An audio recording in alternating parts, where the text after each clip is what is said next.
So the last 90 seconds of NBA Finals Game 3, according to all of sports media's ridiculously quick takeaway, is going to define LeBron James's legacy in these 2017 NBA Finals.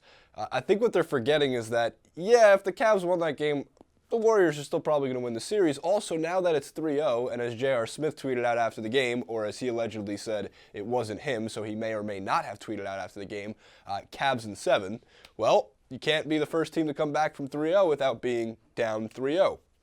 So, I mean, look, if it were to happen, I think all your any debates whatsoever about LeBron James would just go out the window. It would be him over everybody, just because of how much he'd have to pull his team out of where the hole that they're in. Regardless, though, those last 90 seconds, there's a few things that have to be discussed. For one, we've seen Kevin Durant step into those threes since his Texas years, since he was a rookie on the Seattle Supersonics, since they moved to the Oklahoma City to become the Oklahoma City Thunder, since he was the MVP in 2012, and last year when they eventually took a 3-1 lead over the Warriors. We've seen him do that time and time again. It is possibly one of Kevin Durant's go-to moves, especially in that transition kind of set that they were in. Why are you sitting beneath the three-point line, LeBron? Man, that criticism is deserved.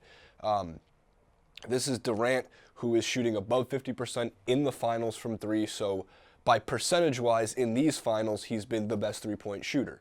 So he steps into that three, it hits nothing but net, and all of a sudden, that 5-6 point lead dwindles to a 1-point deficit.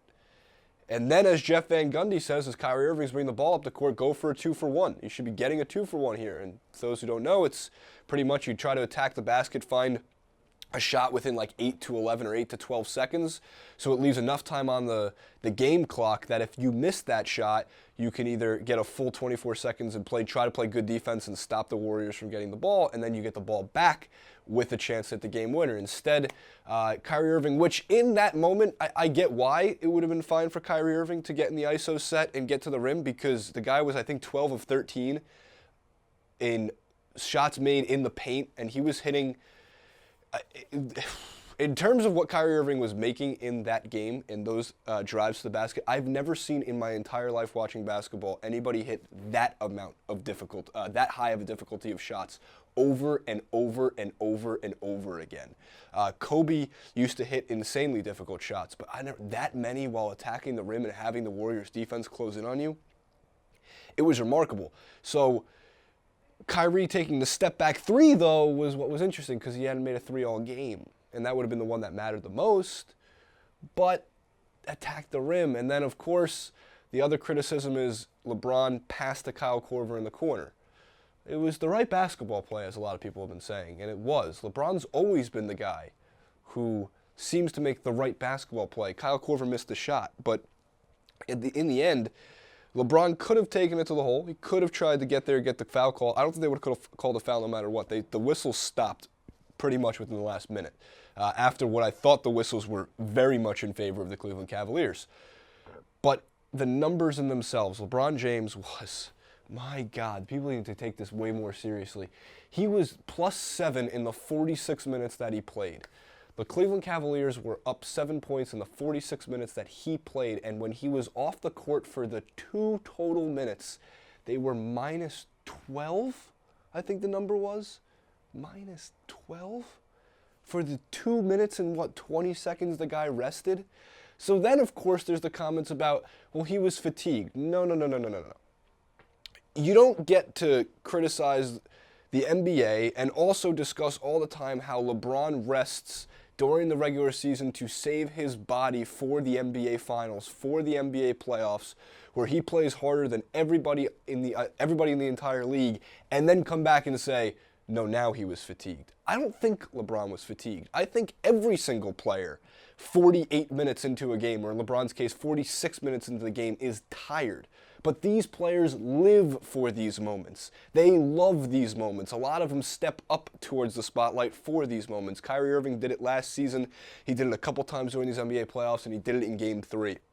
LeBron James has been doing it for 15 years. He's lived for those moments. Kobe Bryant lived for those moments. Michael Jordan lived for those moments. If you ask the greatest players in the history of the game, I guarantee you, if you said and asked the question to them, you played 47 straight minutes, you rested for maybe 45 seconds, would you ever claim that you were too tired to make the right play when the game is on the line in the NBA Finals? Every single one would tell you, are you insane? That's why you play the game. That's why you play basketball. It's why you live for championship moments. So don't give that he was tired. LeBron's always tired because he plays 46 minutes in NBA Finals games, and has more minutes played, I think, than anybody else in the NBA playoffs. He's played more seasons. By the end of LeBron's career, through what I would safely think would be 18 to 20 seasons of basketball, more than that probably, or more than 18, 20 seasons of basketball, the playoffs aside will probably equal another 5 or 6 total seasons. He'll have a career that pretty much spanned what would feel like 26 to 27 years, which is insanity. But don't say he was tired. I think the Warriors will close out the series on Friday. I think it will save us all from, the hope of 3-1. Would I like the Cavs to come back? Of course. Who wouldn't want the Cavs to come back and win the series? Down 3-0, J.R. Smith's tweet. But there's a few other really quick takeaways. For one, Darren Williams should not see another minute in the NBA Finals. Man, does that guy not have whatever he did have when he was playing on the Utah Jazz or his first season on the Brooklyn Nets. 2, Kyle Korver. It was the right pass. He was open for the corner 3, which some claim to be one of the easier three-point shots in the game. Was not hitting his threes. I know he had one, and it mattered a lot in that fourth quarter, but at the same time, I get he's one of the greatest three-point shooters of all time, but use to your advantage what's been happening. You wouldn't pass to J.R. Smith in that game to hit that 3, although J.R. Smith took the most J.R. Smith shot in the history of J.R. Smith basketball. On the first jump ball between it wasn't Tristan Thompson. I forget who it was. There was a jump ball between the Cavs and the Warriors, obviously, right at the foul line, and they go up for it, and they push it forward, and J.R. Smith catches the ball in the back left-hand corner and turns and shoots it from behind the backboard. And the whole time I'm thinking, please go in, please go in, please go in, please go in, because it was the most J.R. Smith. It was inner J.R. Smith saying what he needed to shooting the ball, which he needed to do. Let's see. Kevin Durant has played phenomenally in the NBA Finals. There's not much you can do about that. Steph Curry's played phenomenally in the NBA Finals. There's not much you can do about that. And Klay Thompson finally woke up for Game 3, and at one point I think had 16 points with 4 minutes left in the first quarter, which makes everyone go, oh my God, he's going to score 81 finally. He could do it. And he says, move this way because you're moving out of frame. Thank you, Annie. Comment below. I'm done anyway. I'm done rambling. NBA Finals Game 4 is Friday. You can follow me on Twitter at JasonRubin91, at TYT Sports. We have a great poll for the one-on-one challenge. Who would win? There's a bracket. Go over there, vote. Right now it's MJ versus Reggie Miller. Don't vote for Reggie Miller. You're insane if you think that he could beat him one-on-one. But we have to do it. It's seeded. That's the reason. Regardless, at TYT Sports on Facebook and on Twitter, and we'll see you next time.